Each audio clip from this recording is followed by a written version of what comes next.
am done with it. This one is so fully off of the mother effing plantation. Truly, Ben Shapiro, fuck you and the midget horse that you rode in on. And I say that on behalf of the world. I know you're going to get applauded by Konstantin Kisin and Andrew Christ is King Clavin and all of the people, the men who have to keep applauding what you do like you're a 4-year-old to make you feel good. But the rest of the world can't stand you. You're obnoxious. You have absolutely no values that exist outside of the Talmud. You describe yourself as a Talmudic Jew, and I've learned what's in that Talmud, and I encourage other people at home to learn what is in that Talmud so that you know what Ben thinks of you. This is the real Talmud, so why are you showing another book? What are you hiding? Because he doesn't just hate me, he hates you too, white men. He hates all black people, okay? If he's following the rules of the Talmud, I mean, when I say hates, they think that we're animals. The neighborhood in Gaza with a significant Afro-Palestinian population, referred to as Heret al-Abid, which translates to the neighborhood of the slaves.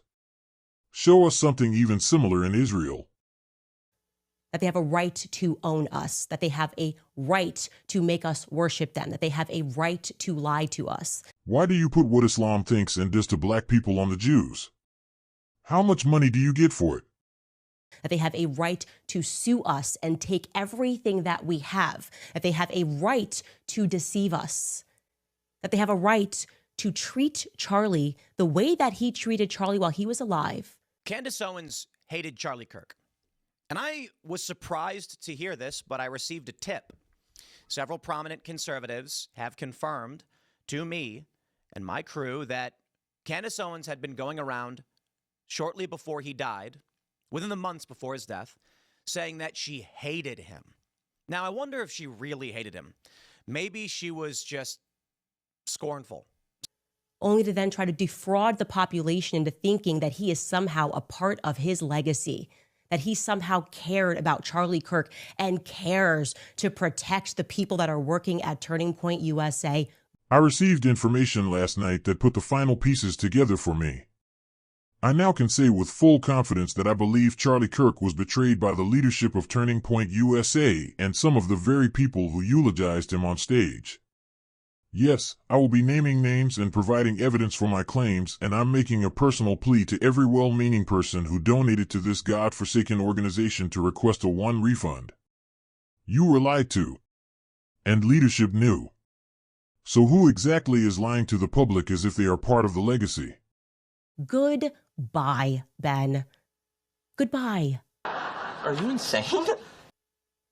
Question is, how much more money is Ben Shapiro going to spend to make people think that he's popular? How many more articles is his father going to write under a pen name, Hank Berrien of the Daily Wire, under the pen name Hank Berrien, as he wrote while Ben was at Breitbart? Are you still jealous? Kirk. And to people that are at home, I implore you to wake up to these people who believe that they are contract lords. I challenge Black Americans to wake up to your true history, because your quarrel is not with white men, okay? Wake up to who publishes these books and keeps us warring with one another. Christians versus Christians, right? Christians versus Muslims.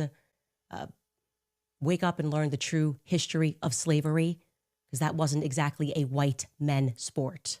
The Islamic, Arab-Muslim, slave trade was a vast, multi-route system that transported an estimated 10 to 18 million Africans, as well as Europeans and Asians, across the Trans-Saharan, Red Sea, and Indian Ocean routes from the 7th century into the late 20th century. Characterized by its immense longevity and geographical scope, it predated and outlasted the transatlantic slave trade. Extremely cruel. Large numbers of black male slaves were castrated. Mortality rates were horrific. The Zanj Rebellion, 9th century, happened because conditions were brutal. African slaves were often worked to death in salt marshes and plantations. Let's be absolutely clear and not soften it. Classical Islamic law allows slavery. Quran 47:4. Islam did not abolish slavery. Islam did not forbid enslaving non-Muslims. Islam allowed humans to be owned under law. I have been commanded to fight the people until they testify that there is no God but Allah. Sahih Bukhari 25, Sahih Muslim. Quran 2:193. Fight them until there is no fitna and religion is for Allah. But if they cease, then there is to be no aggression except against the oppressors. An individual living under Islamic rule who is non-Muslim, refuses conversion, refuses jizya, refuses submission to the legal order, subject to capital punishment. And Candace Owens is covering up for Islam and blaming the Jews. 3 things could be the reason. 1. She's too stupid to Google it. 2. She hates Jews so much she doesn't care about the truth. 3. Someone is funding all of this. Choose your answer.